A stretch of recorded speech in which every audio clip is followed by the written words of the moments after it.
Jefferson Davis, American. He has many accomplishments and many detriments to his name. He graduated from West Point. He fought and bled in the Mexican-American War. He modernized the United States Army, and he helped save the Smithsonian Institute. Jefferson Davis today has, I would even say, a complicated legacy. He has a legacy. He's usually remembered as one of two ways, either as a monster or a martyr. Lost causers, people who are more sympathetic to the Confederate point of view on the war, spent the past couple decades sort of sanding him into like a tragic, dignified statesman, while other people who are all in on the North think all Confederates should have died, they wanted harsher penalties after the war ended, usually turn him into like a sneering tyrant who couldn't do anything right and was one of the worst people to ever live. I think both of these pictures are a rather simple misunderstanding of Jefferson Davis. Because I think Jefferson Davis, the real person, is a very interesting case study on what happens to genuinely talented, genuinely rigid people. I really want to talk about Jefferson Davis because, honestly, nobody really ever talks about him, even within the context of the Civil War.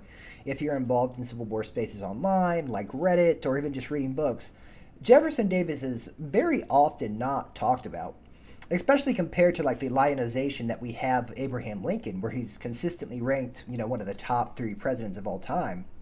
But his opponent and rival throughout the war, Jefferson Davis, is barely talked about at all, even though he had a pretty successful political career before the Civil War even happened. So today, I want to make this video a bit of a biography on the man, Jefferson Davis.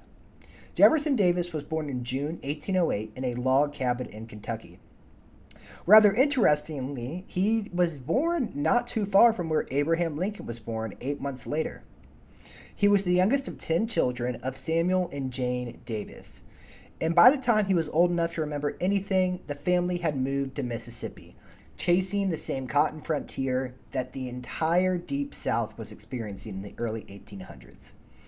For most of Jefferson Davis's life, his father struggled financially. It was Jefferson's much older brother, Joseph Embry Davis, who became the more dominant father-like figure in his life.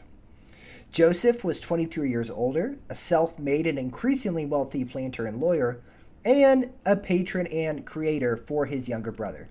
Joseph paid for Jefferson's schooling, arranged his early education in the Catholic boys' school, and later another university, and he was the one who ultimately secured his appointment to West Point in 1824.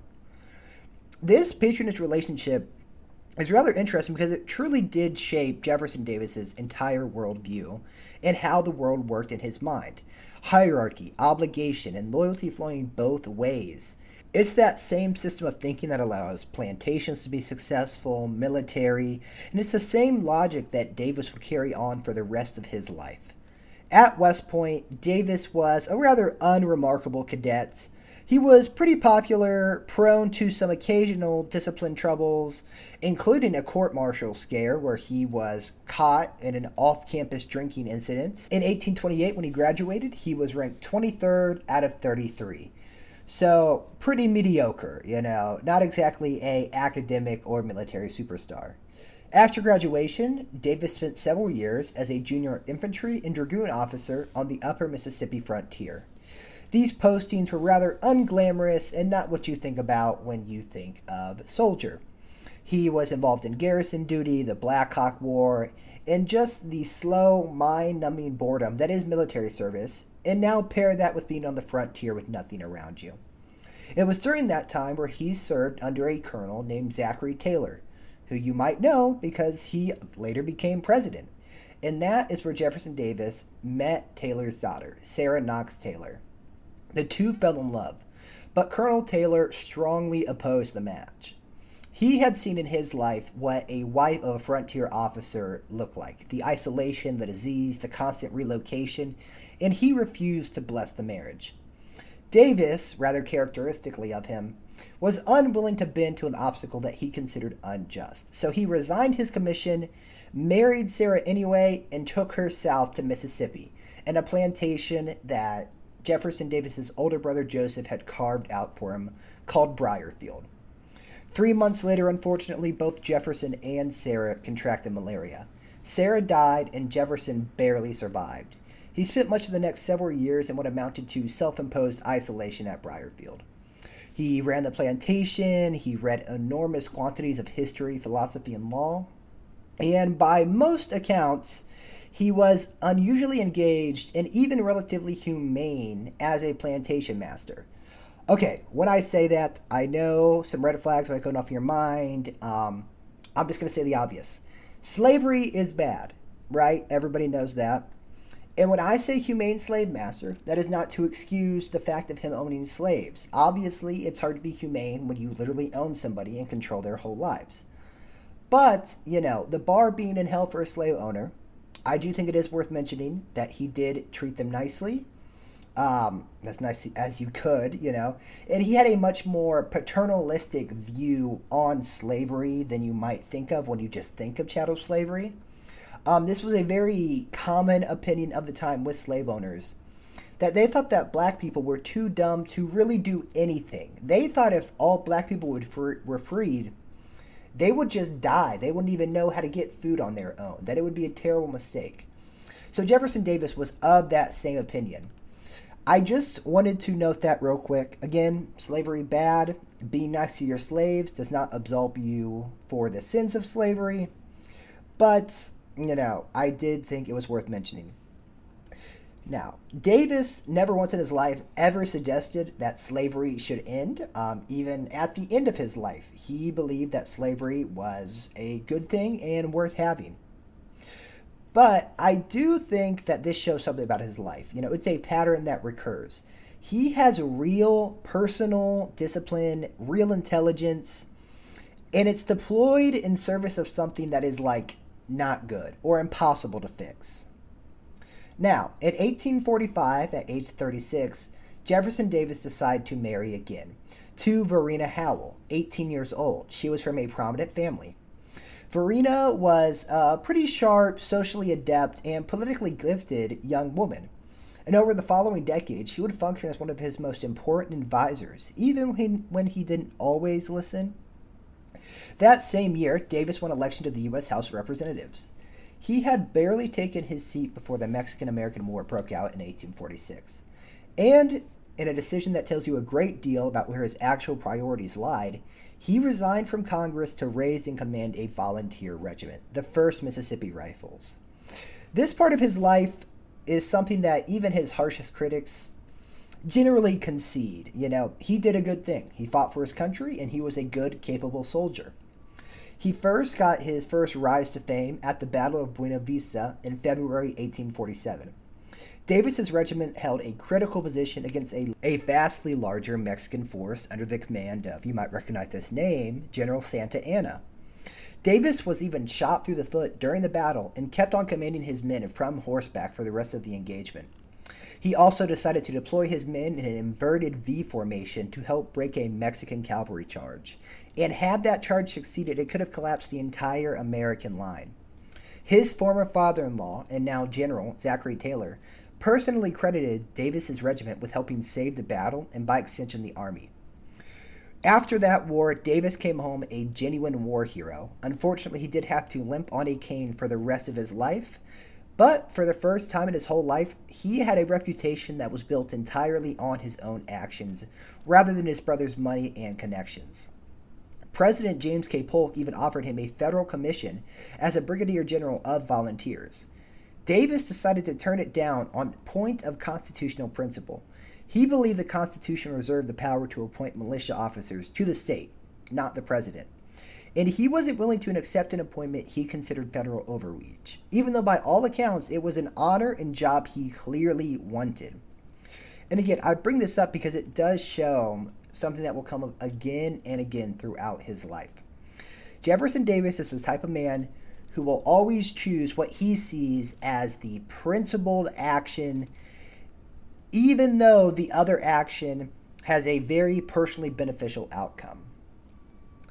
Now, later in 1847, Davis was appointed to a vacant U.S. Senate seat. This is the start of the most productive stretch of his entire political career. While he was in the Senate, he was then picked to serve as Secretary of War under President Franklin Pierce from 1853 to 1857. And by most accounts, he was excellent at his job. He was one of the most effective war secretaries of the entire antebellum period. He modernized army logistics, pushed for adoption of rifled muskets, and improved artillery. He also expanded the regular army's size and championed the Pacific Railroad surveys that mapped potential transcontinental routes through the West. He also was the one responsible for sponsoring a short-lived experiment that was importing camels for the U.S. Army to transport across the desert in the southwest of the new United States. You might have heard that little fun fact before, but yes, that was actually Jefferson Davis's idea.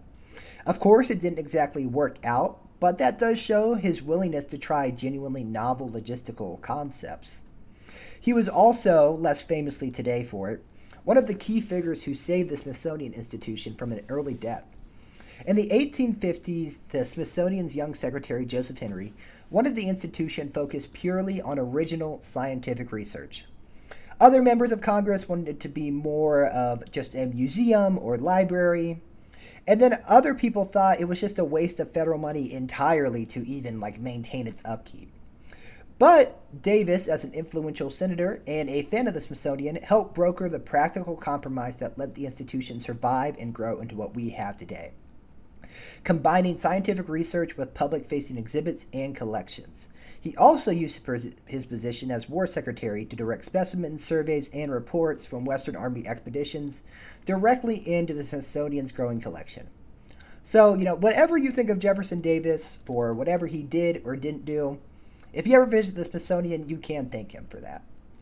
Davis returned to the Senate in 1857 and soon became one of the South's most articulate defenders of both slavery and a strict reading of states' rights from the Constitution. Now, unlike other Southern senators and congressmen, he did not present himself as a fire-breathing demagogue, but as a careful, almost lawyerly arguer who genuinely believed that the Union was a compact among sovereign states, and it was dissolvable whenever those states chose to leave it. He did oppose secession as impractical and premature right up until his home state, or adopted home state, of Mississippi actually succeeded in 1861. He often described this as one of the saddest days of his life. He delivered a farewell address to the Senate that by most contemporary accounts moved even many of his political opponents. He then went home back to his states and was expected to be given a military command in his state's defense. He, as you should know, got something else entirely. In February 1861, delegates from the seceded states met in Montgomery, Alabama, and they needed someone to lead their new Confederacy. Jefferson Davis was not lobbying for the job, and by his own letters, he did not want the job. He wanted a field command. But he was a known quantity in the New South. He was a decorated war hero, a respected former cabinet secretary, and a relative moderate compared to some of the secessionist movement's loudest voices. The delegates settled on him almost by default as more of a compromise candidate who could reassure their wavering border states and project legitimacy to the wider world. He took his oath reluctantly. By his own account, and in a real sense, he never stopped being the wrong man for the job. Davis was at his core a detailed, obsessed military administrator and soldier who thought in terms of order, hierarchy, and principle. This is not what the Confederacy needed to actually survive or win the war. Although I will inject my own opinion to this, I do not think the war was ever truly winnable for the South. It's often been stated that the Union was fighting with one hand behind its back the whole time. And the South, already punching way above its own weight, if it had done any better, the North simply would have taken their other fist from behind their back and beat down the South. But what the Confederacy really needed was a coalition-building politician. Someone who could herd these 11 newly self-declared sovereign states governments towards a more unified war effort, someone who could manage prickly and ambitious generals, and help sustain public morale through what would become years of sacrifice. Davis, for all of his good deeds and good skill sets, had none of that. And by most accounts, he didn't believe that he needed any of it. He trusted his own judgment on military and administrative matters so completely that he treated most disagreements less as feedback and more as a personal or even moral failing in the person disagreeing. Now, from 1861 to 1865, this is where the wheels start to come off, and he really starts to show his flaws. The Confederacy did have a couple of key advantages at the outset of the war. They had a defensible interior line. They had many talented field generals. The Northern public, at the start of the conflict, had a pretty limited appetite for a long and bloody conflict. And, of course, the South had a very martial fighting cultural tradition built around horsemanship. Davis squandered a meaningful share of those advantages through decisions that were entirely his own. When it comes to generals, Davis was fiercely and sometimes irrationally loyal to commanders he personally liked, and super distrustful of ones he didn't. Basically, regardless of actual battlefield performances. He kept Braxton Bragg in command of the Army of the Tennessee, even though there was a brutal string of defeats. But he kept him in charge largely out of personal friendship and a belief that Bragg's critics were disloyal troublemakers rather than people with legitimate grievances.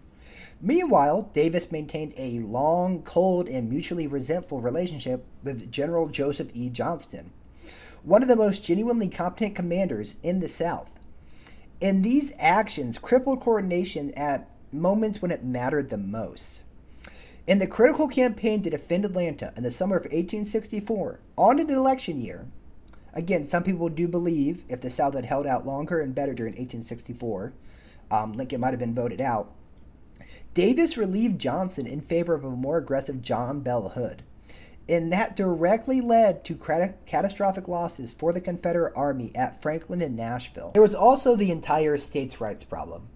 So Davis had obviously built his entire pre-war political career on the principle that individual states were sovereign and the central government's authority was inherently limited. Then he became the head of a central government trying to fight and win a modern industrial-scale war, which somewhat requires a centralized authority that his own ideology said should never exist. They needed national conscription laws, impressment of civilian supplies and enslaved labor for military use, and the suspension of habeas corpus in some regions. That never fully materialized, although of course the South did eventually introduce conscription. But governors like Joseph Brown of Georgia or Vance of North Carolina fought Davis at nearly every turn, frequently citing the same states' rights logic that the Confederate itself had been founded on. Davis never really resolved this contradiction or helped mend any divides. He simply just absorbed the political damage, with some governors branding him a tyrant, and then other people saying he was a very ineffective administrator.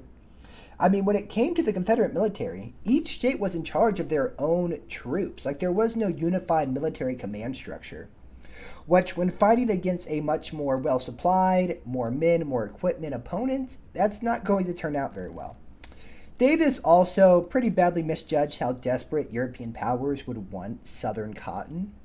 The King Cotton theory sort of held that Britain and France would be economically forced to intervene on the Confederacy's behalf to keep their textile mill and industry running. Instead, Davis's early, sort of informal cotton embargo policy backfired pretty bad. European warehouses had already been holding large stockpiles, and all this really did was make other sources of cotton rapidly open up and expand in places like Egypt and India. So that sort of led to, well, the Confederacy getting no formal recognition or support from Britain or France. The Confederate government also had a huge problem with printing money. They had a massive inflation. The Confederacy currency was essentially worthless at the end of the war. And Davis's administration never built an effective taxation system to fund the war without simply printing more notes. In 1863, bread riots broke out in Richmond, the capital of the South, just blocks from the Confederate White House. There was also, I guess I would call this more of a personality problem with Jefferson Davis. He was rather famously thin-skinned and humorless when it came to cabinet meetings and taking criticism, and he was terrible at delegating. He was a lot like Jimmy Carter in that regard, in the fact that he was just a micromanager. He didn't like letting other people do tasks or jobs. He was pretty bad at building political coalition. He constantly treated disagreements as disloyalty rather than counsel. And even people who could have been valuable allies and people who liked him simply found it unbearable to work with him for long stretches of time. By early 1865, the Confederacy was starving, its currency was worthless, its armies were infantrymen through desertion, and its government became increasingly fugitive. I mean, Davis even insisted publicly that the South could win the war in 1865, even after General Robert E. Lee had surrendered at Appomattox. In May 1865, Jefferson Davis was finally captured by the Union in Irwinville, Georgia. The Northern press mocked him rather mercilessly after. It was widely circulated that he had been captured wearing his wife's clothing, which is not true by most accounts. In reality, his wife had simply just thrown one of her shawls on him and one of her waterproof cloaks over his shoulders. But, the image sort of stuck, and of course it is in the North's interest to sort of show him as an embarrassing, defeated figure. He was then imprisoned at Fort Monroe, Virginia for 2 years. He was even sometimes literally in leg irons, which even many Northerns at the time thought was rather harsh. But before being released on bail in 1867, he was never actually brought to trial. One of the federal government's chiefest worries and concerns with putting him on trial was that the federal court might actually formally rule that secession in itself is constitutionally legal. And then in that case, the North fought over nothing. So this question, the North decided to push off till later, and they just let him go. Davis spent his last remaining 22 years on Earth doing what most Confederate leaders did, writing memoirs, defending the cause, and giving speeches at veterans reunions. But he did go a bit farther than most. He refused on principle to ever apply for a federal pardon and get his U.S. citizenship back. Not out of just practical defiance, not out of just being mad, but he maintained, quite literally to his deathbed, that the southern states had been constitutionally entitled to secede, and that he personally had nothing to apologize for. If you have ever listened to the Civil War song, I'm a Good Old Rebel, I recommend listening to it. It's a pretty good song. But that somewhat describes him and a lot of other Confederates' feelings on the matter. They did not feel the need to apologize. No matter what happened, they thought they were right, and their only thing they were sorry about was not winning the war. Jefferson Davis also published a 2-volume memoir, The Rise and Fall of the Confederate Government. It's less of a memoir. It's honestly more like a legal brief. It's pretty long, it's dense, it's pretty heavily footnoted. And it basically is just devoted to relitigating the constitutional case for secession while deflecting all blame from himself to other Confederacy figures. He remained in constant criticism of the U.S. government until his death in 1889. He was the single most prominent, unapologetic voice for the political legitimacy of the Confederate cause. And his post-war writing, speeches, and public appearances became a foundational bedrock for the broader, lost cause mythology that has somewhat sprouted up. And even beyond that, just people who are interested in the Confederacy historically have often also looked at his personal letters, writings to shape their opinions on what the war was about. His funeral in New Orleans drew enormous crowds, and his eventual reburial in Richmond in 1893 became one of the largest public events the post-war South had seen. I actually got to visit his grave in person. It's pretty cool. Does not mention that he was president of the Confederate States of America, but, meh. So when I say all of this, if you made it to the end, thank you. But how do you actually weigh Jefferson Davis? In my mind, and this might be controversial, I think that he was a legitimately brave soldier. He was a pretty skilled administrator. He did have some heroics worth noting. He wasn't some cartoon villain. He didn't, just love slavery and that's why he joined the South. But again, does that make up for defending slavery? No, probably not. He ultimately made a lot of mistakes. He did a lot of bad things. But ultimately, he was an American, and under the Jimmy Carter administration, he was actually posthumously given his American citizenship back. I will go over sources briefly.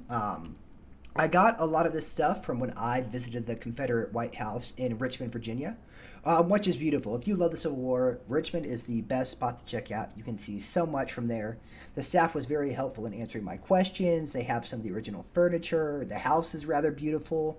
I also got it from the book Jefferson Davis, American by William J. Cooper. It's really good. It's really dense. It goes a lot into his life, and it is the most I've ever learned about Jefferson Davis.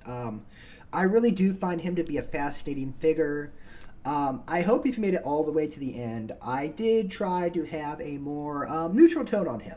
Because when it comes to historical figures, I do not like the trend of sort of like analyzing them based off today's standards, or just totally villainizing people who were on the wrong side of history. I think for both people on the North and South, some of them fought for good reasons, some of them fought for bad. Many of them fought out of just a duty to their home states, When Northern soldiers often captured Confederate soldiers, one of the many questions they asked were, why were you doing this? Why were you fighting us? And they often answered, because you're down here in my home. And for a lot of the lower level soldiers and privates, that really was the answer. Then in other cases, it was out of a duty to slavery and believing that it was right or that their economy would suffer if they didn't do it. So I've often found the Civil War to be the most interesting conflict in American history. And I find it interesting how its effects and side effects and what happened and didn't happen still reverberates even to today. And something that happened so long ago is so controversial. I was digging into my family history and I found out that my sixth grade grandpa, actually fought in the Civil War and was stationed in Key West on garrison duty and fought in one battle. And a couple of my sixth grade uncles actually died in the Civil War. So, please say a prayer for them. I hope they're in heaven. But, I have a personal stake in this conflict just by virtue of that. So obviously, if you're getting from this video that I'm defending one side over the other, or I'm a lost causer, or I'm not giving the Confederacy a fair shake, whatever you think, please understand I am trying to keep this historically neutral. Obviously, slavery's bad. Again, that's been covered. But when it comes to the Civil War, people get angry very quick. And I just want to avoid that. I just want to make a video on Jefferson Davis, a figure who is often not historically discussed with any actual merit. So thank you. That is all I have. If you like this video, please like, please subscribe, and remember that Jesus loves you.